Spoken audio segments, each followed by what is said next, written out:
Alright, took me a while to figure out the diffuser and how to use it pretty well. But I've finally gotten to the point where I think I can at least give some pretty useful information. Generally speaking, diffusion at first I thought was a little bit poor at expressing what I wanted it to achieve, but I think I've figured it out. At least some of it, and some of where it might go in the future, and how to tighten up things and successfully generate what you want. Okay, so this is clip plus diffusion. I mean, it's generally pretty easy to find it. It's the 256 version is what I prefer because it appears to get sharper results. Whether or not I can do the same with a 512, I don't know. But as far as this guide is going to go, it's going to apply mostly to 256. Some of the things apply to 512. Some of the things, especially the initial settings, the model settings here. But after that, some of the things start to change. So, generally speaking, I like to stick with the 256. It has sharper images. It's smaller. It's much smaller. But what it puts out is as you can see, is crazy. And I'll show you an example here. I've gotten it down to the point where I can get consistent results and even have a reason to save seeds for what they produce. Starting off, I'm just kind of doing this off the cuff here. I didn't really prepare. I just, people have been talking about diffusion and why they can't get results like that, so I wanted to clear the air. So these are the model settings. This is probably the meat of this particular setting right here is really important. It essentially squeezes the total diffusion steps, the total course of the steps that you're asking of the diffuser. It squeezes them into a small number, or whatever number you want. I mean, I could put this at 11. It'll still squeeze it, but it'll run at the total. Sorry, at the total of this frame. Like, okay, once I'm running the program, it will give me 1187 results, frame results, transformed frames. So, if I squeeze that down to 87, it will only give me 87 frames. But it will have squeezed the entire process down to that. So it's almost like distilling. This one in particular, it's a little loose with the diffusion steps. I've set this to wild numbers, and it really doesn't always change it, but it makes me feel cool. I think of it as probably staying within 1,000 is rational, but squeezing it down to about 87, under a 100, you're going to have some really interesting results. Above this number, it still has interesting results, but it is harder to it's harder to get what you want. If you want something a little bit more free and strange, I would say raise it, but keeping this low has been the game changer for me. Keeping this low makes it almost seems like you're playing a slot machine as it's running through its systems. It's giving you maybe 3 or 4 frame flips, like total scene flips. Like it'll associate one scene, and then it'll switch over, and then it'll associate another scene. Anyway, I'm getting a little abstract, but it's a really interesting process to watch, and you'll see if you start messing with it. 250, 500, those are pretty good. Within those regions, they have different, really interesting. But this particular result is the big one, or this particular setting is the big one to me. or one of them. The rest are a little bit more about tweaking what you want to get out of it.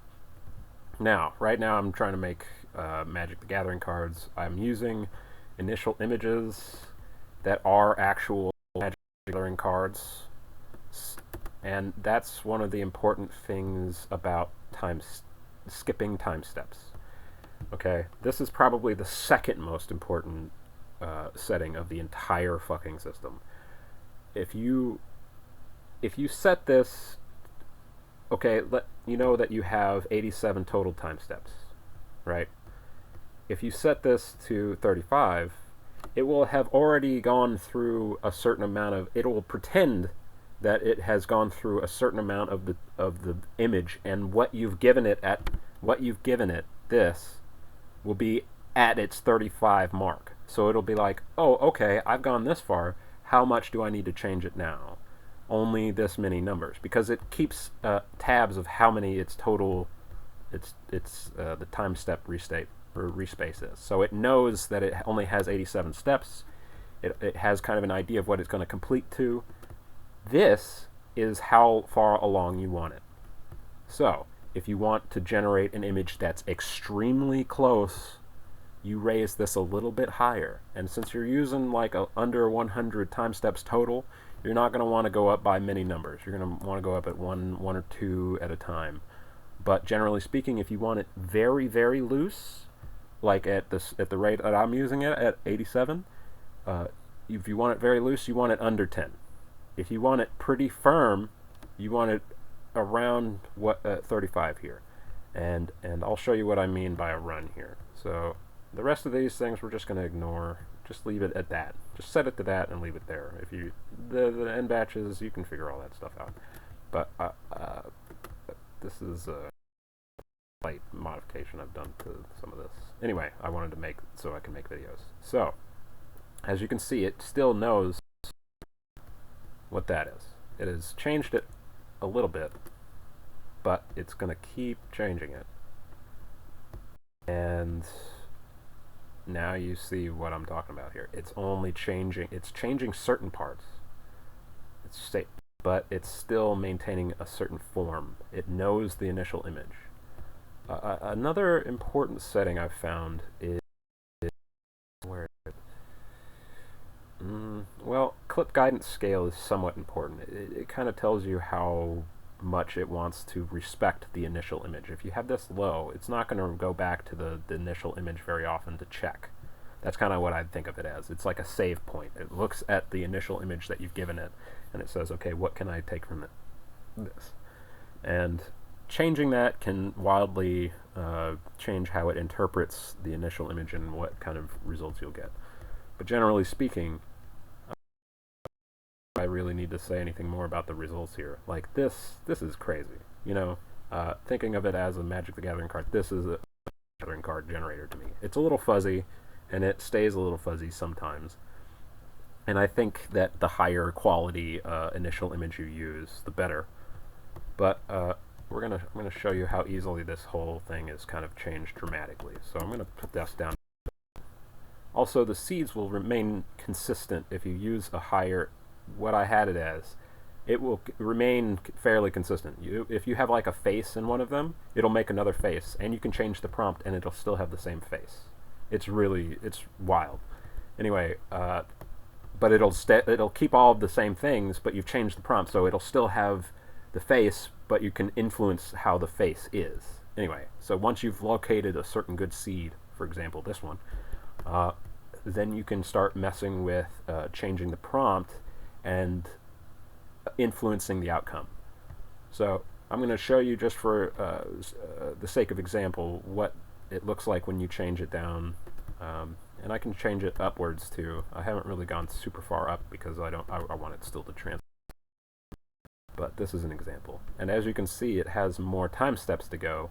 So usually it's good to reduce or expand your total time steps in reflection to maintain a short total time step. You're only going like 30 to 40 frames at all, because it can change pretty dramatically. And as you can see, like, it's not quite the same type of consistency here. You know, I don't have the same it's not a card.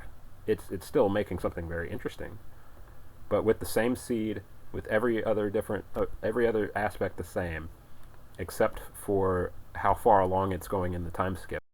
This shows you kind of what you're messing with here. It still has a border, it still has some of the aspects of a card, and I've requested it to make cards, but as you can see, it's not resulting in the same kind of level. So I'll go higher as well, just to show you. So about 55.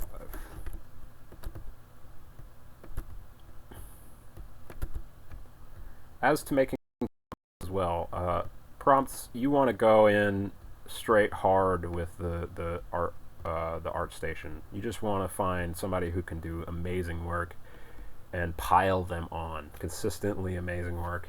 Whoever has the good stuff, you know, massive respect to these artists. But you want to get like 50 of them, and then you want to squeeze as many as you can, and you want to be very literal with what you're asking for.